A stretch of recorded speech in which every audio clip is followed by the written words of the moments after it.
There was a ballot that was rejected first. Live mula sa GMA Network Center, ito ang 24 Oras. Magandang gabi po, Luzon, Visayas at Mindanao.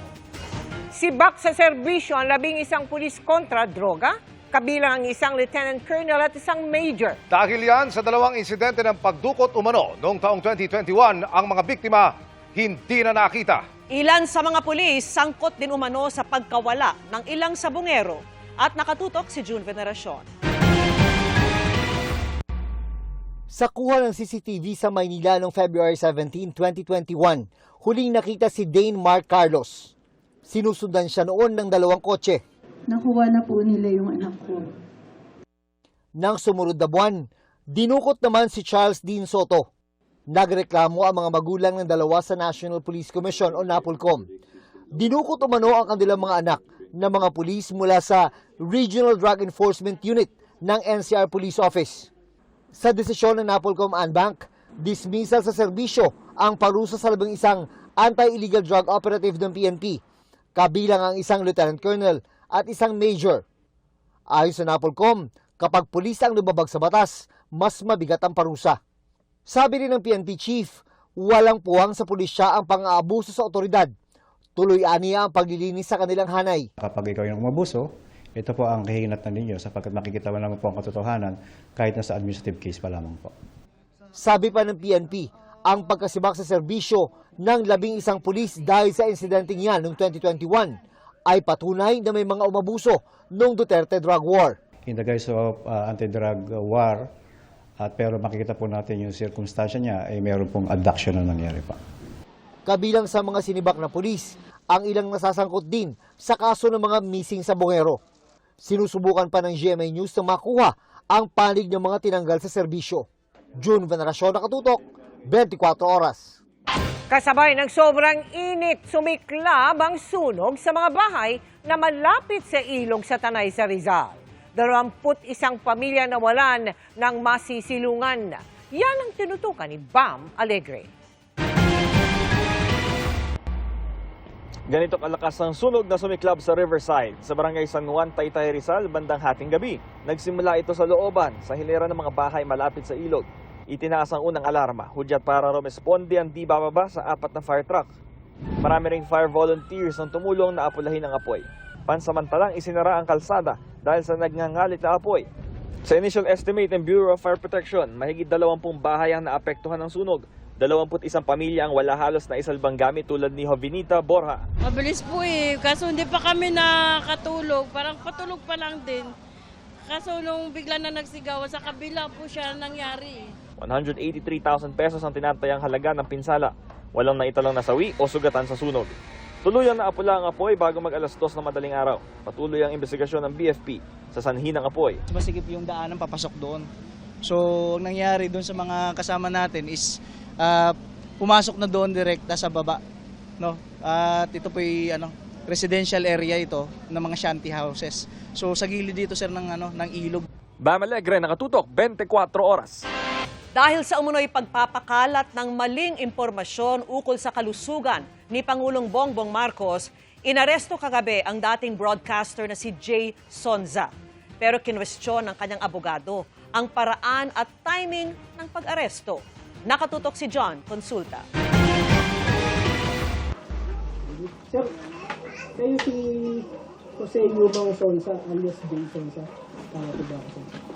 Pagkakumpirmang nasa loob ang kanilang pakay. Tawagin ko na lawyer ko, ha? Can I see the warrant, please? Agad hinainan ang dating TV host si Jay Sonza ng warrant of arrest ng mga tauhan ng 3 dibisyon ng National Bureau of Investigation o NBI.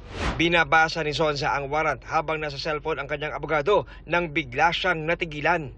Para pala ito sa kasong unlawful use of means of publication at unlawful utterance na wala umanong piyansa. Non-bailable ba yung unlawful use? Kasi sabi kanina doon sa sa branch 118. Pero siguro sir, i-reserve nyo na lang po yung mga arguments ninyo sa korte. Photocopy po ito, wala asang pong original. I just want to see the original sana. Sana dala-dala ninyo. Sir, kaya sinabi ko sir, hindi ko kami record na dala yung original. Baka po mamaya mawala yan through operation. Kaya dala namin photocopy. Yung original sir, nasa office po namin mamaya. Sa huli, pinusasan na si Sonsa at isinama ng NBI arresting team. Did you expect this to happen?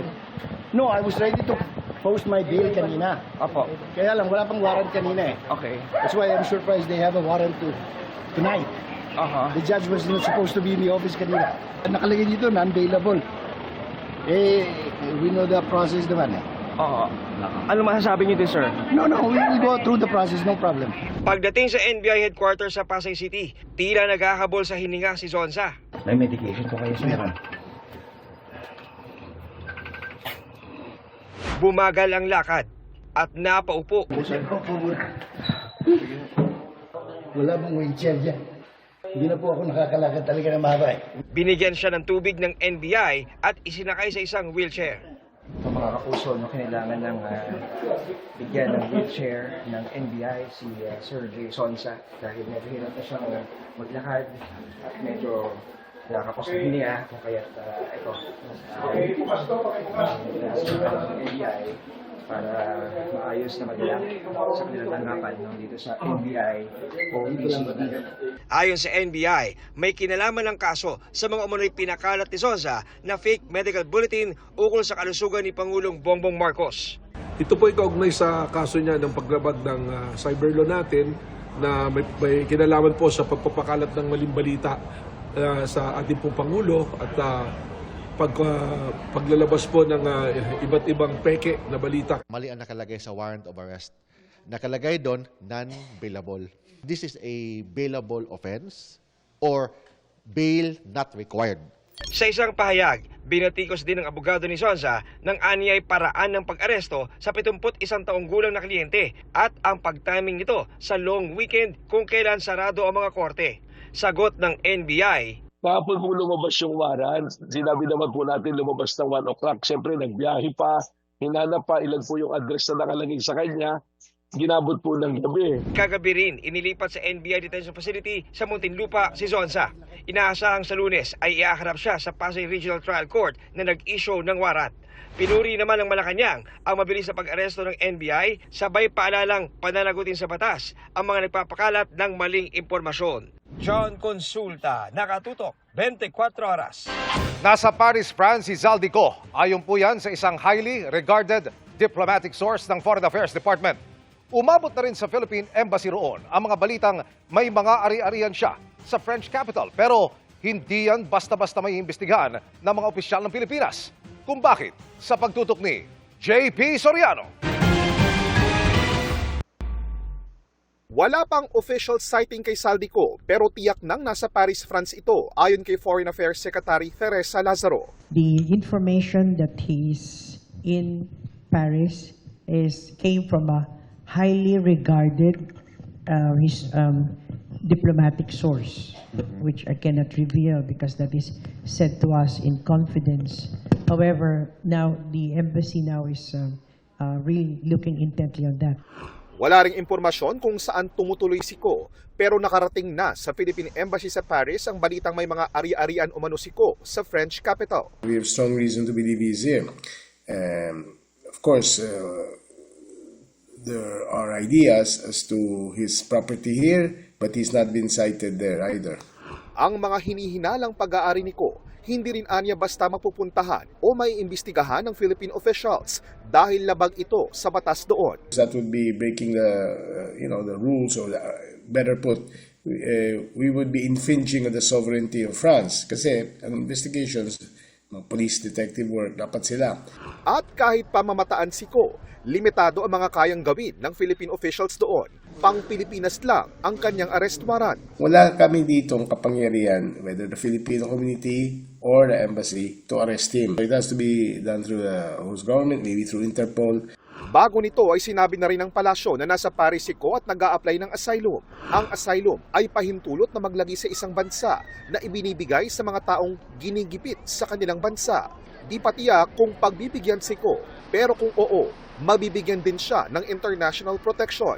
Ayon sa Philippine Embassy, alam na ng France na gusto ng Pilipinas na mapauwi si Ko at hindi siya ginigipit dahil sa politika. He's a fugitive from justice. He's not being politically persecuted. He should come home or be brought home to face justice. Alam na mga Frances yun. Asylum seekers, asylum issues is just a very sensitive matter for Europe because it is EU regulations and they're this is their regulation. So, but rest assured that we are doing everything within the confines of the law on how to go about in. Palaisipan pa rin kung anong passport ang ginagamit ni Ko. Ayon kay Lazaro, wala namang makapagkumpirma kung meron ngang Portuguese passport si Ko, gaya ng pinalutang noon ni Interior Secretary John Vic Remulla. Imposible rin anyang may French passport si Ko, kaya nga siya humihingi ng asylum. He's an asylum seeker, he's not a French national. December 2025 ba kanselado ang diplomatic passport ni Ko? 2022 naman nag-expire ang kanyang regular passport na sinasabing dala niya sa German border. Kaya nga siya hinarang at pinabalik sa Czech Republic. How can you cancel an expired pa? It's already cancelled, it's not usable. But that is what he had. That is what was caught in him. Wala namang impormasyon ang abogado ni Ko tungkol sa sinabi ni Lazaro na nasa Paris, France ang dating kongresista. Hindi niya alam ng abogado kung nasaan ang kanyang kliyenteng si Ko. JP Soriano, Nakatutok, 24 Oras. Dagdag sahod ang isa sa mga isinigaw ng maraming grupo ngayong araw ng mga manggagawa. Sa gitna niyan, isang lalaki mula sa hanay ng mga ralista ang nanuntok ng isang pulis. Nakatutok live si Oscar Moira. Oscar? Yes, Mel. Plano sana ng mga ralista na magmarcha hanggang sa Menjola pero dahil sa tindi ng mga inilatag na harang ng mga pulis, nabigo silang makalapit.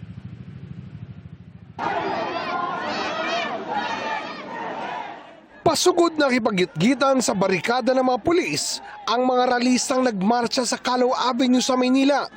Target nila makarating sa US Embassy ngayong araw ng mga manggagawa pero hinarang ng mga pulis bago pa makarating ng Roas Boulevard.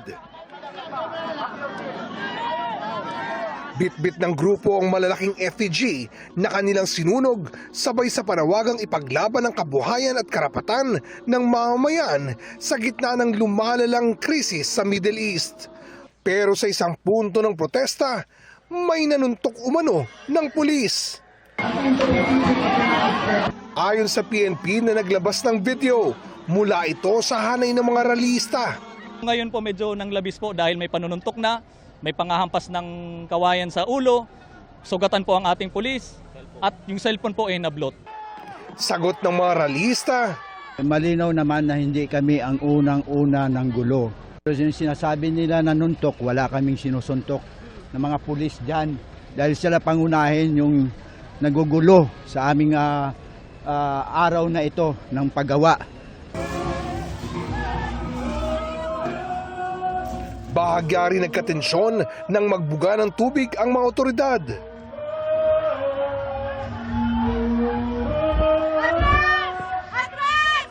Patapos na ang programa natin, pero sino ang nag-spray ng tubig? Ma'am, concerned po kami sa safety ng bawat isa. Baka po may masunog sa kanila, maging injury pa po, maging cause pa po ng injury. Bago yan, maagang nagtipon sa Espanya Boulevard ang iba pang labor at transport groups. Bit-bit ang kanilang mga panawagan. Sahod itaas, buwis ibaba, magwelga buong bansa. Pagbasura dito sa Old Regulation Law, yung pagtanggal sa isa stocks at bat sa langis, at yung kagyat na pag-rollback. Balak sanang pumasok ng mga grupo sa Menjola na malapit lang sa Malacanang, pero walang nakalusot sa mga pulis. May mga harang pang concrete at steel barriers na tadtad ng barbed wire at mga container van. Let's observe maximum tolerance, okay? Maximum tolerance, and at the same time, we have to respect yung human rights ng mga kababayan nating nagrarally. Sa rekto lang nagprograma ang mga ralista. Kinokondena namin ang paghaharang.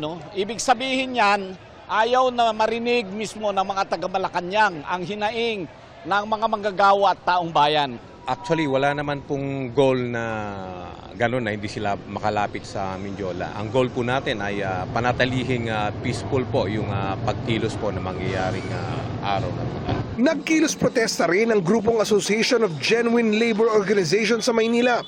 Bukod sa proteksyon sa mga manggagawa at karagdagang benepisyo, kanilang pinanawagan ang pagbibitiw ni Pangulong Bongbong Marcos, pati ang pagtutol sa impeachment ni Vice President Sara Duterte. Nakiisa sa kanila ang grupong May Sug na kilalang taga-suporta ng mga Duterte. Kontra kayo sa impeachment ni VP?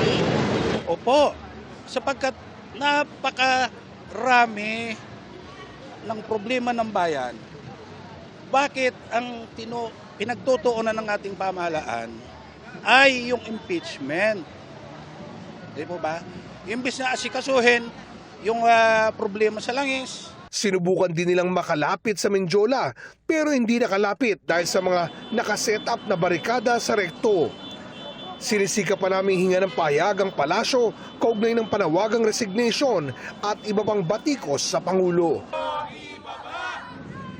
Bukod sa Metro Manila, may mga nagmarcha rin sa ibang lugar tulad sa Baguio. Samantala, Mel, ayon sa PNP ay sumailalim na sa CT scan at X-ray ang nasuntok na pulis.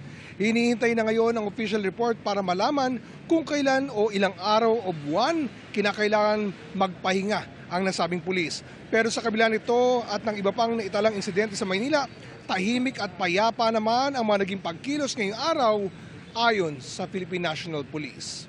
Mel? Maraming salamat sa iyo, Oscar Oida. Binuntutan ng barko ng China ang barkong sinakyan ng isang civilian coalition papuntang Pag-asa Island. Hindi rin napalipad ng mga Pilipino ang isang China-made drone na humingi ng rehistro mula sa Chinese authorities kahit nasa Pilipinas sila. Nakatutok live si Von Aquino. Von. Vicky, nasa kanluran pa lang kami ng Mindoro kaninang umaga ay natanaw na namin ang isang China Coast Guard na bububuntot dito sa MV Kapitan Felix Oca na patungong Pag-asa Island para sa Fourth Civilian Mission to the West Philippine Sea. 60 nautical miles lang mula sa kanluran ng Mindoro ang lokasyon ng sinasakay naming MV Kapitan Felix Oca nang mamataan namin ang bumubuntot na Chinese Coast Guard vessel na ito na may body number 3103. Matatandaang ang CCG vessel 3103 rin ang gumamit ng long-range acoustic device laban sa Philippine Coast Guard sa BRP Cabra noong January 2025. Ang long-range acoustic device ay may kapasidad na lumikha ng high decibel sound na maaring magdulot ng pagkasira ng pandinig.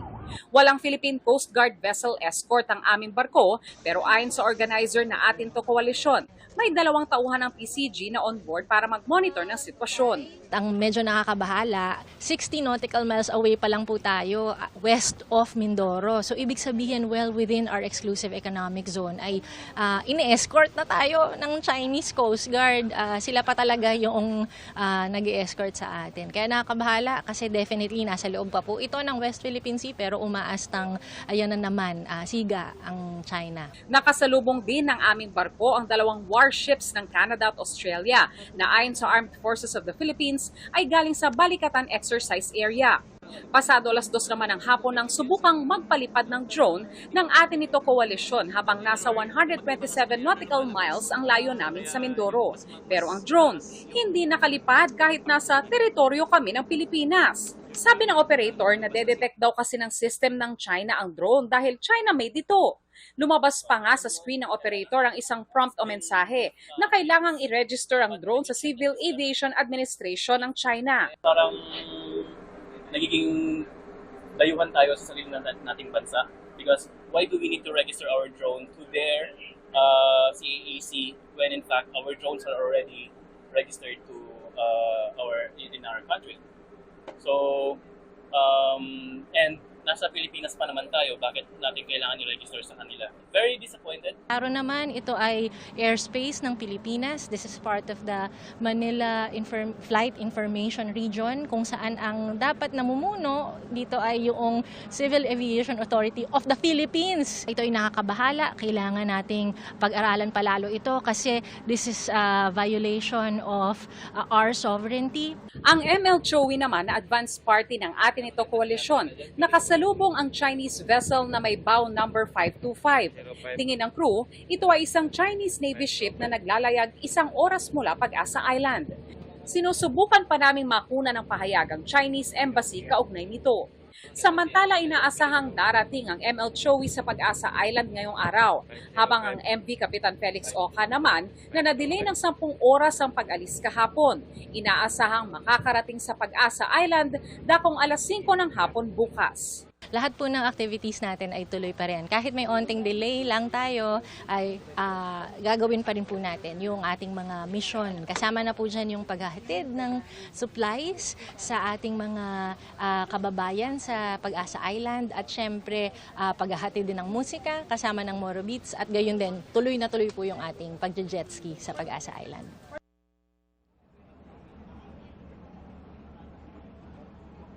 Vicky, sa mga oras na ito ay binubuntutan pa rin kami ng CCG vessel. Samantala, as of 6:20 p.m.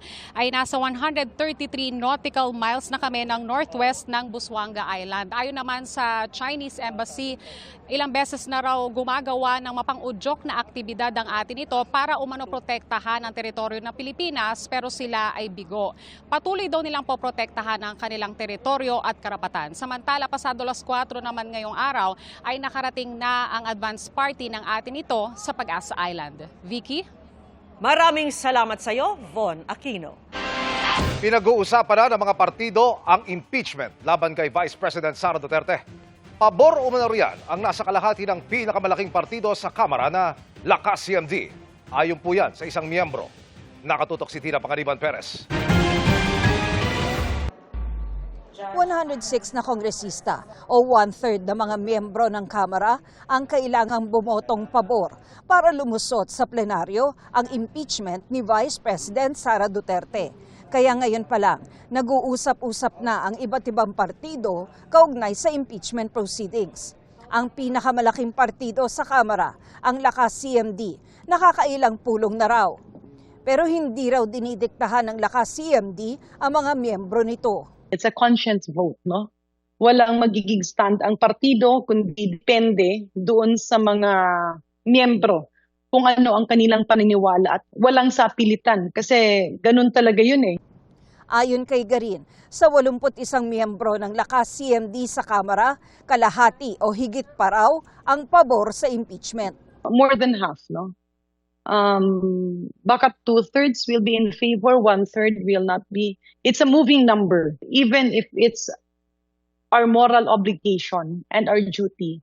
Siyempre, meron ding iba na iisipin nila, ayaw nila na magkaroon ng political enemies. Meron ding iba na mga nagsasabi na initially okay, pero merong factor kasi may mga groups with influence, no, na, or let's say merong mga kumakausap din sa kanila na to protect, no, the Vice President. Ang Party List Coalition na alyansa ng mga party list representatives hindi pa raw nagpupulong.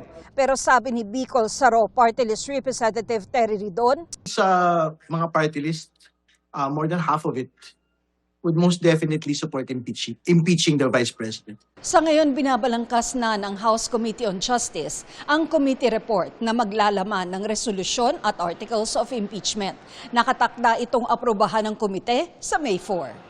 Ang kapatid ng bise na si Davao City 1st District Representative Paulo Duterte matapos sabihing ginagamit ang pondo sa distrito para pilitin ang mga kongresistang bumoto pabor sa impeachment. Ngayon naman ay nagsasabing ginagamit daw ang mga SALN para pagbantaan ang mga kongresista. Pero ang mga nakausap naming kongresista, wala naman daw naranasang ganito. Wala pong ganyan na pressure, and in fact, mas mahihirapan pa po kami na i-justify at magbulag-bulagan kung kami po ay boboto ng hindi sa for determination of probable cause, samantalang sumisigaw po yung mga ebidensya na nasa harapan po namin. I believe the best way forward is to put faces on those accusations. Kung sino man yung chief of staff na tinawagan or kung sino man yung congressman na tinawagan, napaka-importanteng lumabas, ilantad at siya mismo ang magsalita. Tina Panganiban Perez, Nakatutok, 24 Oras. Happy Friday, chikahan mga kapuso! Palala ng palala ang hidwaan ng magkapatid at na Vanessa at Angel, played by El Villanueva at Ashley Ortega sa GMA Afternoon Prime na Apoy sa Dugo. Pero kapit lang dahil mas titindi pa ang mga eksena. Makichika kay Athena Imperial. Atty. Vanessa Panganiban. Inspector. Ikaw ay naaresto namin sa salang kidnapping. Game over na nga ba para kay Vanessa, played by El Villanueva? Ngayon siya ang itinuturong dumukot sa mga karakter ni na Trixie at Sylvia sa GMA Afternoon Prime series na Apoy sa Dugo. Ang kapatid niya kasing si Angel na ginagampanan ni Ashley Ortega na totoong sangkot, nagpanggap na informant at nagtip ng maling impormasyon tungkol sa umano'y kidnapper. Ang kasalanan ni Angel, si Vanessa nga ba ang magdurusa? Kwento ng isa pang bida na si Derek Monasterio na gumaganap na Marcos sa serye.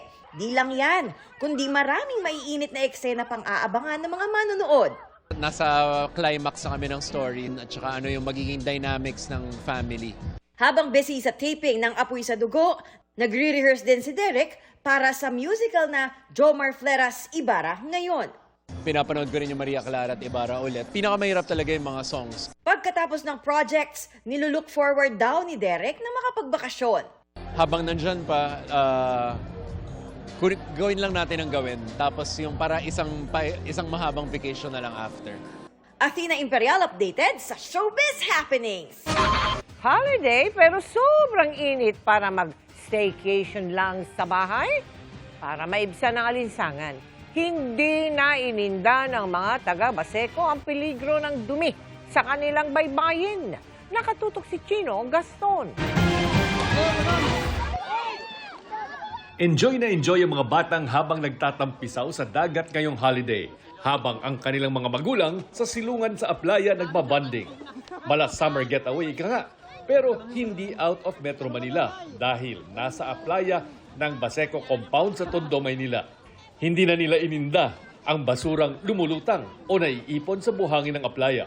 Hindi alintana ng mga nagpupunta dito sa Aplaya ng Baseco compound.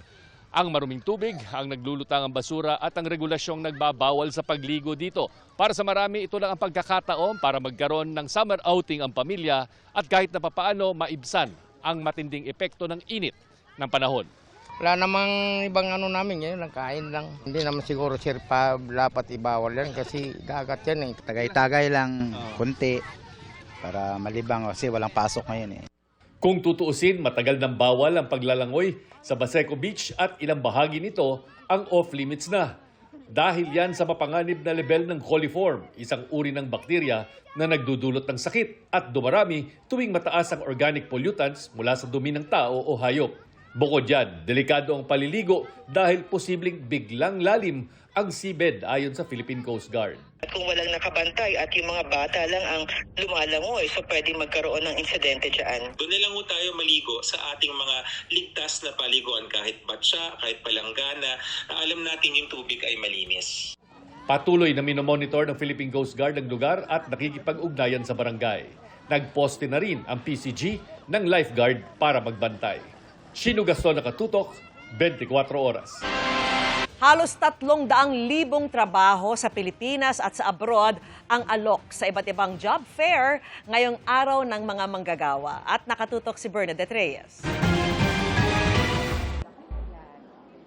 Mula sa pananamit, make-up hanggang sa mga kakailanganing dokumento, pinaghandaan yan ni Maria Fe para sa 2026 Labor Day Job Fair sa Pasay.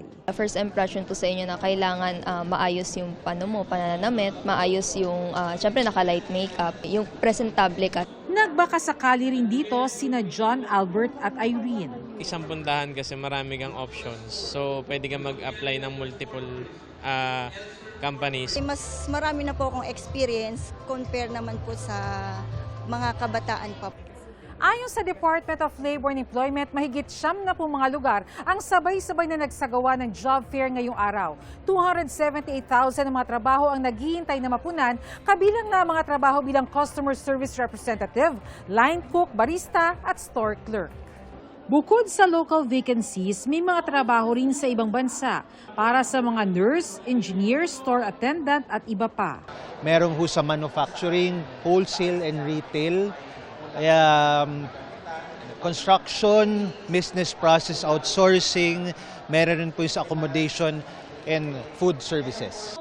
Naroon din ang mga ahensya ng pamahalaan gaya ng BIR, NBI, Pag-ibig at SSS na karaniwang pinagkukunan ng requirements sa tuwing naghahanap ng trabaho dito sa bansa. Para sa naghahanap ng mas marami pang oportunidad abroad, may 3,400 na trabaho na inalok sa overseas mega job fair sa mall sa Ortigas. Kabilang sa mga nagpunta rito, sina Juliet at Jesseline na ilang dekadang nagtrabaho bilang caregiver sa Israel bago na repatriate dahil sa kaguluhan. Pag-uwi ko dito, nag-apply ako sa hospital as nursing aide sa ICU department. Tapos now po, searching for a job for abroad ulit. Wala, hindi talaga kaya ng minimum lang eh. Oo, pagkain, syempre mga bayarin, kuryente, tubig. For skilled workers po natin, under different sectors po, meron po tayong manufacturing, meron po tayong hospitality, meron din po tayo from the maritime sector and the construction sector. Bernadette Reyes, Nakatutok, 24 Oras. Mabilis na chikahan tayo para updated sa Showbiz Happening. Sama-sama tayo sa unang destination and let's get experience points dahil bukas ng pilot episode ng Planet XP at makakasama natin sa adventure na yan ang host na si Miguel Tan Felix. Officially, a family of 5 na ang Treviños dahil ipinakilala na ni Joyce Pring at Juancho Trevino ang kanilang newborn na si Gregorio Andres. Thankful sina Joyce at Juancho sa kanilang bagong blessing. Enjoy si Ara San Agustin sa kanyang bakasyon sa Ho Chi Minh, Vietnam. Kasama niya sa trip ang bestie na si Annalyn Baro. Looking fab ang dalawa in their simple yet stylish outfit. Tila tugon naman sa mga hiling ng mga manggagawa ang paglitanya ng Pangulo sa mga ginagawa anya para sa labor sector. Kabilang dyan ang anunsyong dagdag sahod sa 2 rehiyon simula ngayong araw. Nakatutok si Efren Mamak ng GMA Regional TV. Mga kababayan, may isang salitang Bisaya may nakakaantig sa kahulugan. Padayon, patuloy lang. Bahagi ito ng talumpati ni Pangulong Bongbong Marcos sa pagdiriwang ng 124th Labor Day sa General Santos City. Sa job fair sa lungsod, aabot sa 4,000 trabaho ang inalok. Hindi po kami tumitigil sa paghahanap ng mga paraan upang dumami pa ang trabaho, ang kabuhayan at ang mga oportunidad para sa ating lahat. Sabi ng Pangulo, kabilang dyan ang pag-aproba sa aabot sa 2 trillion pesos na investment noong nakaraang taon na magbibigay ng halos 150,000 na trabaho. Ayon pa sa Pangulo, patuloy ang pagsusuri sa minimum wage sa mga rehiyon. Naipasa ang 89 na wage order mula Hunyo 2023 hanggang Abril ng 2026. Kabilang dito ang wage hikes na epektibo ngayong araw tulad ng sa Region 10 at sa Region 13. Siniguro din ng Pangulo na patuloy silang tutulong ang gobyerno lalo na sa mga OFW na apektado ng krisis sa Middle East. Yung programa ng DULE ay unang-una yan, yung mga na-display sa trabaho, yung cash for work. Kung alam nyo siguro yung programa na tupad, yun, emergency employment yun, mabibigyan ng trabaho ang mga na-displace. Pinangunahan din ng Pangulo ang pamimigay ng tig 10 kilong bigas sa 5,000 benepisyaryong magsasaka at mangingisda. Mayon tayo saksako. Wala may kuan kay walay tubig. Wala may tanom. Laya ang kuan kanang mga basakan, laya mga sagbot. Nagbigay pugay rin ang Office of the Vice President sa mga manggagawang Pilipino na tinawag nitong haligi ng pag-unlad, pag-asa ng bayan at tunay na lakas ng ekonomiya. Sa kabila raw ng mga kinakaharap na hamon, patuloy na umuusad ang bansa dahil sa sipag, tiyaga at dedikasyon ng mga manggagawa.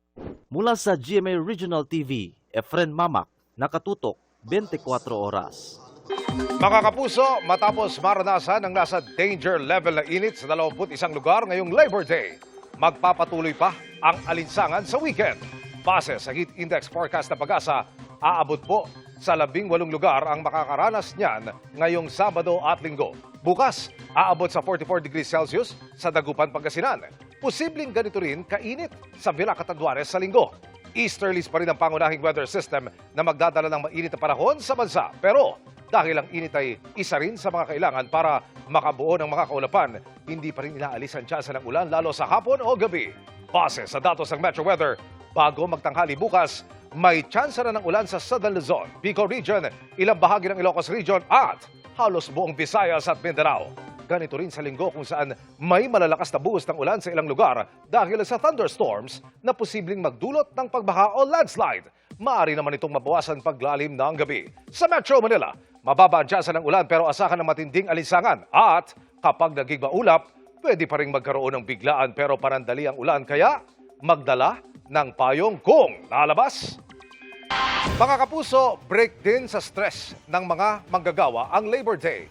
Kaya para sulit ang long weekend, hindi na nagpapigil ang ilan na mag-out of town kahit traffic at mahal ang petrolyo. Ang sitwasyon sa ilang pasyalan, nakatutok live si Mark Salazar. Mark! Emil, ngayon lang nakakabawi-bawi itong turismo ng Tagaytay matapos yung sunod-sunod na mga weekends na matumal talaga ang dating ng mga bisita. Dahil syempre, 'di ba, mataas nga kasi yung presyo ng langis.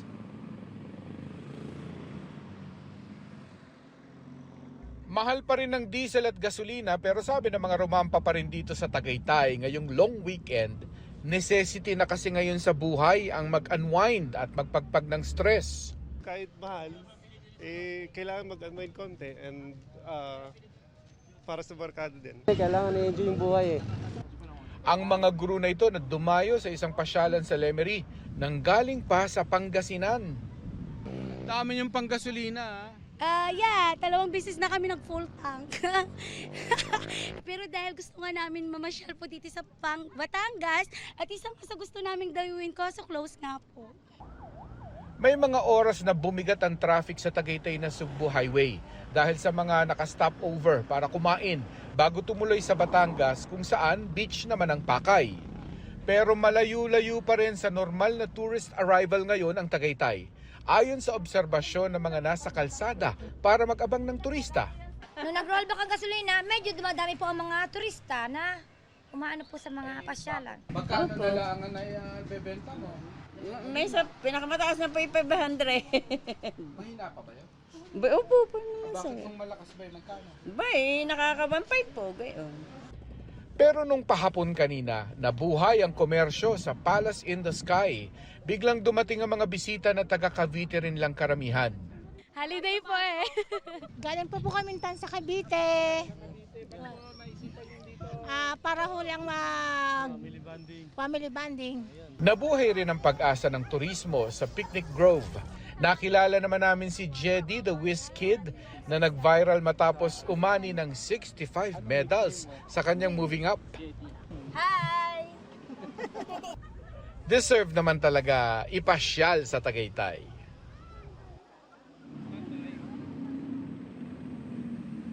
Sa bagay, Emil, maliban sa Rizal, diba, yung Tanay, yung Antipolo, itong Tagaytay na kasi talaga yung pinakamalapit na takbuhan ng mga taga Metro Manila na init na init dyan, stress na stress dyan. Kaya minsan talaga, hayaan mo nang mataas ang presyo ng gasolina, hindi ba, Emil? Happy weekend! Maraming salamat, Mark Salazar.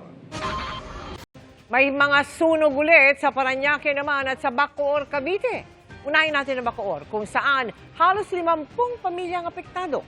Nakatutok doon live si Jamie Santos. Jamie?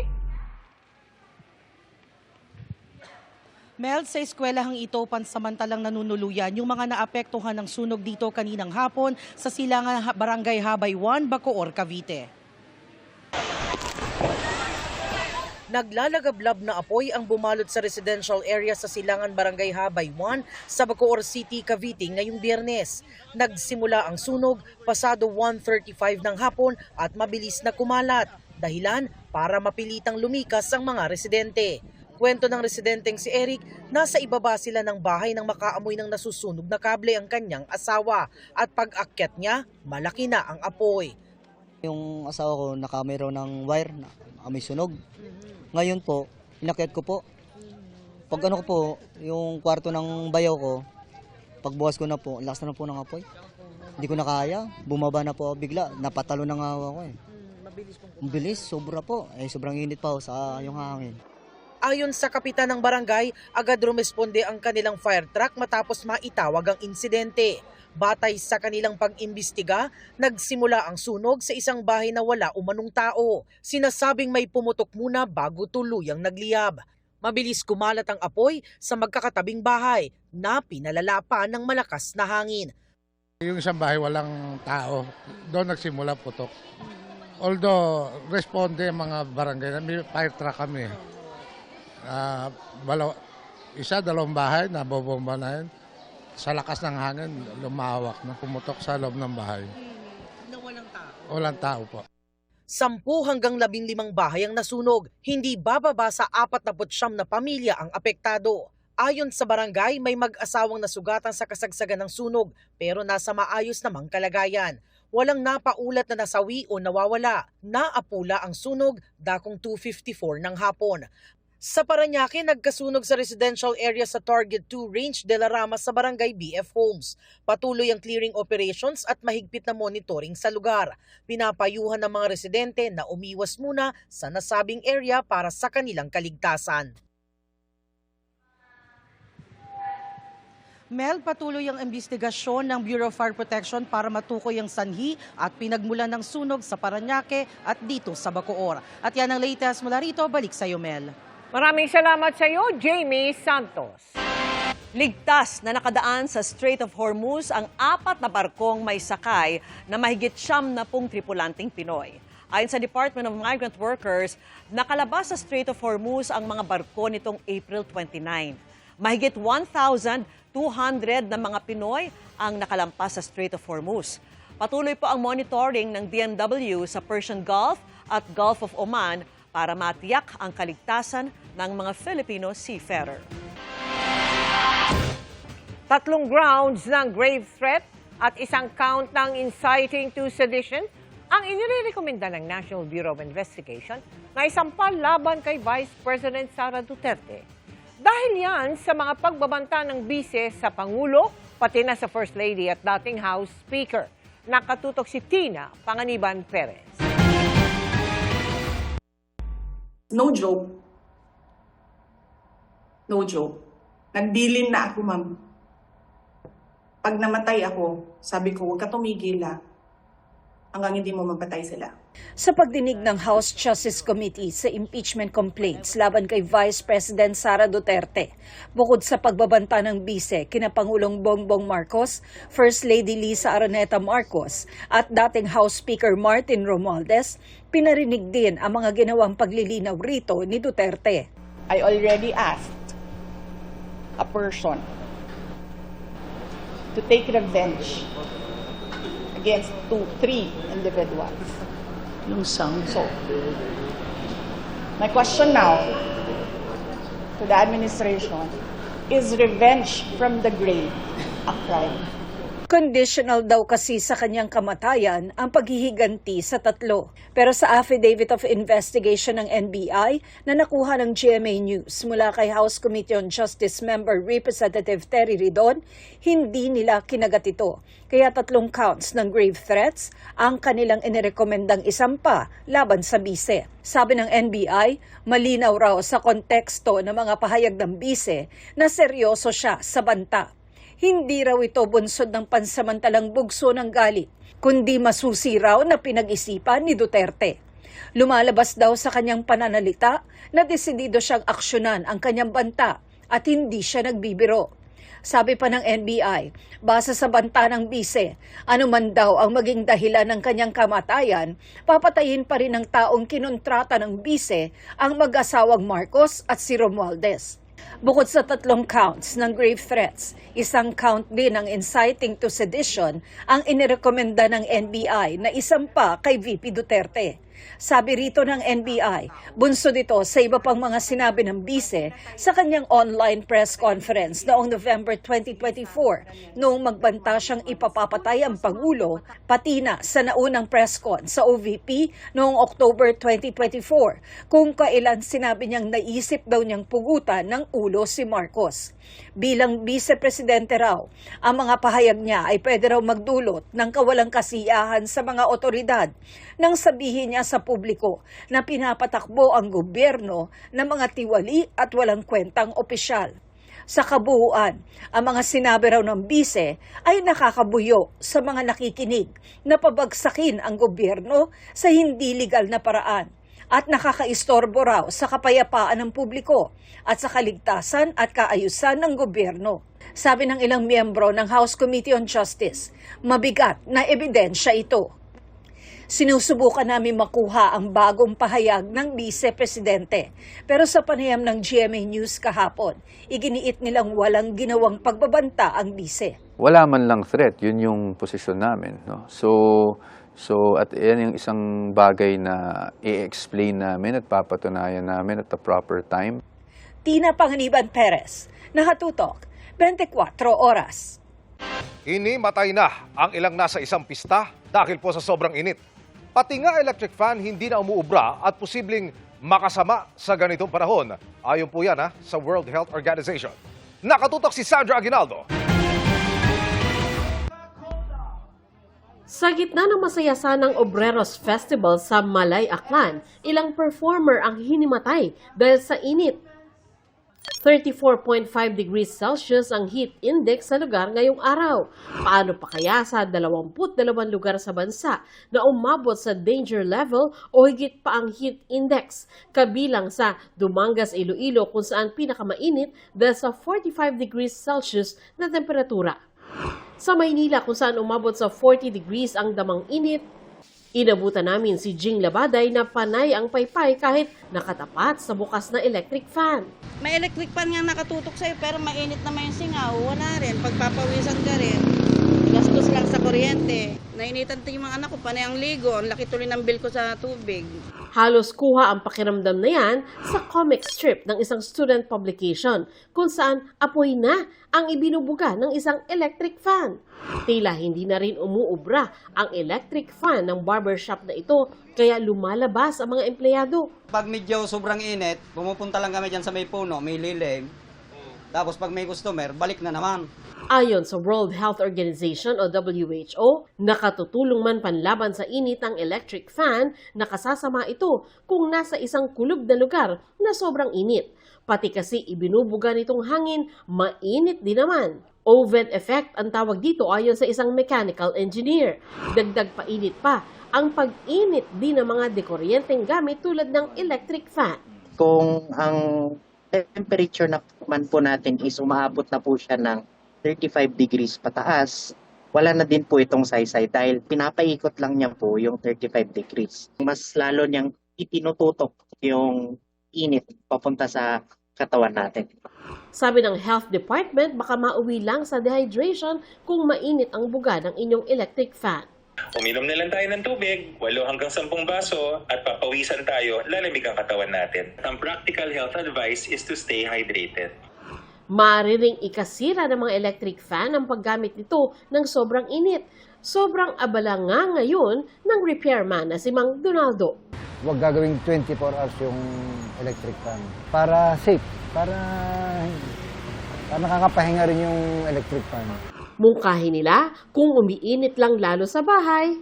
So kailangan may nilalabasan po talaga na may pinagsisingawan. Magbukas po tayo ng bitana, pwede po yun. Magkaroon po ng exhaust. Sandra Aguinaldo, Nakatutok, 24 Oras. May pasilip na agad sa behind the scenes ang upcoming Kapuso series na Firewall. At di lang yan action-packed, Kaabang-abang din ang matinding emosyon na ipapakita ng cast. Makichika kay Nelson Canlas.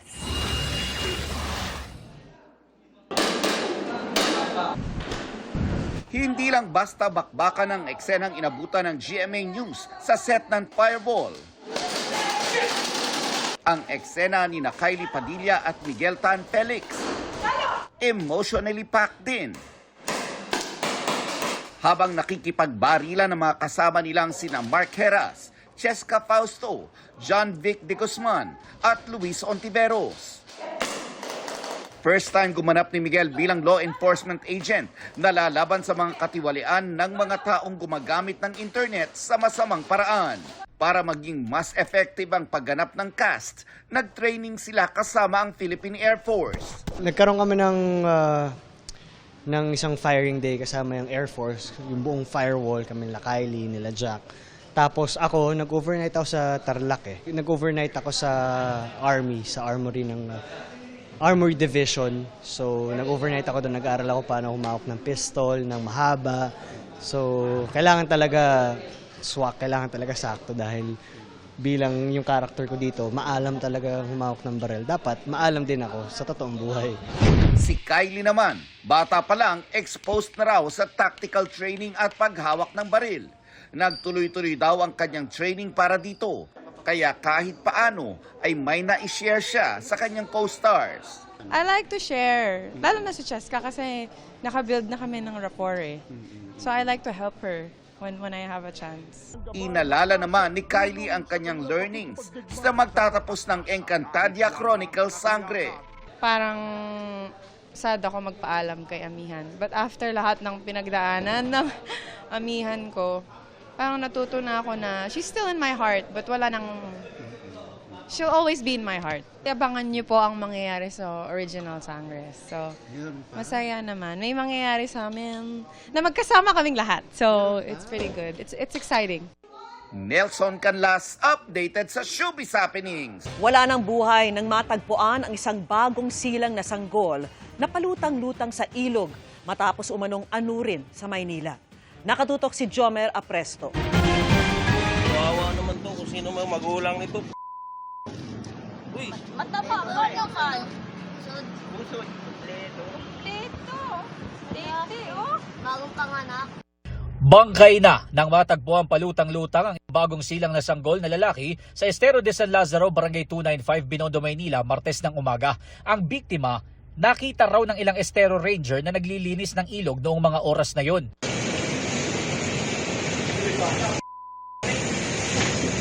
Buna po eh. Bago pa lang siya, yung kinuha po namin, hindi naman gano'ng lobo. Ayon sa Barangay 295, hindi pa malinaw kung sino ang nagtapon ng sanggol.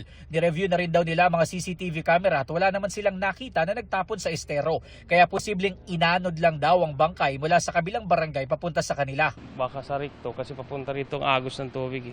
Sabi ng iba, may nakita silang matanda. Pero hindi man nila nakita na may hinagis. Daming nag-suggest na ilibing na lang, ilibing. Kako hindi pwede tao yan. Hindi pwedeng ilibing yan. Yung hayop nga may naghahanap eh. Dito sa bahaging ito ng Recto Avenue sa Barangay 294, pinaniniwalang itinapon ng sanggol sa estero at inanod papunta sa kabilang barangay. Pero ayon sa ilang residente rito, wala silang ideya sa nangyari. Sinubukan din i-review ang CCTV ng Barangay 294 pero wala rin nakitang nagtapon doon. Ayon sa Barangay 294, malabo rin na sa kanila itinapon ng sanggol. Kasi po, meron po kaming floater ng basura. So kung meron po magtapon ng fetus or mahaharang naman po siya. Makita po talaga ng aming mga barangay officials. 24 hours na po kaming may CCTV rito. So anything na makatulong po sa pag-solve ng case po, open po ang Barangay 294. Patuloy ang investigasyon ng Manila Police District sa kung sino ang nagtapon ng sanggol. Hinihikayat din ng mga otoridad na agad ipagbigay alam sa kanila kung may impormasyon kaugnay sa pagkakakilanlan ng salarin. Jomer Apresto, nakatutok, 24 oras. Nangungunang urgent national concern ng mga Pilipino ang pag-control sa inflation o yung bilis ng pagtaas ng presyo ng mga bilihin at serbisyo. Ayon po yan sa Octa Research. Sa non-commissioned survey ng Octa Research, 45% ang nagsabing ang pagtaas ng presyo ang pinakamahalagang issue na dapat aksyonan agad ng administrasyon.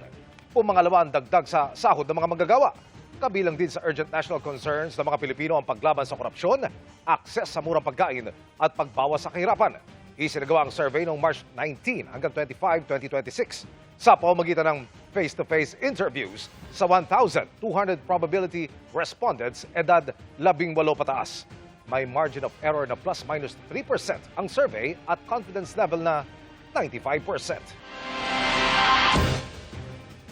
Hindi lang sa lupa, pati sa dagat. May tagisan sa pabilisan. Sa Dagupan City, mga kapuso, mga mangingisda ang nagkararahan gamit ang kanilang mga bangka. Abay, walang preno ang saya dahil hindi lang para sa katuwaan ang layunin ng kompetisyon. Panoorin po natin sa pagtutok ni Sandy Salvacio ng GMA Regional TV.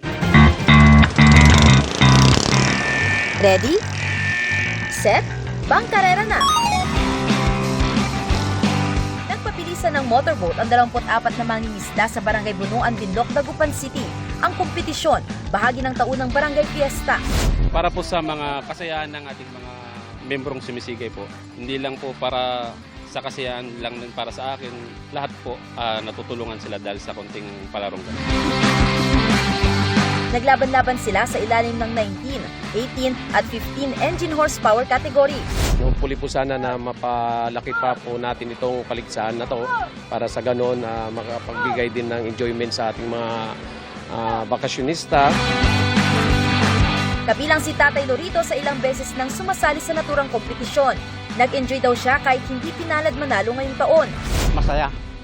Kahit hindi nanalo, masaya kasi nasubukan namin na nakipagkarirahan.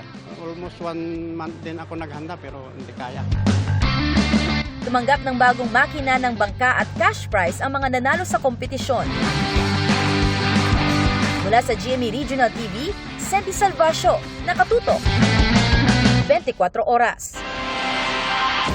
At yan ang mga balita ngayong Biyernes. Ako po si Mel Tiang. Ako po si Emil Sumang. At ako po si Vicky Morales. Ito ang GMA News. Walang kinikilingan. Walang pinoprotektahan. Noon at ngayon, serbisyong totoo. At dahil hindi natutulog ang balita, nakatutok kami 24 oras.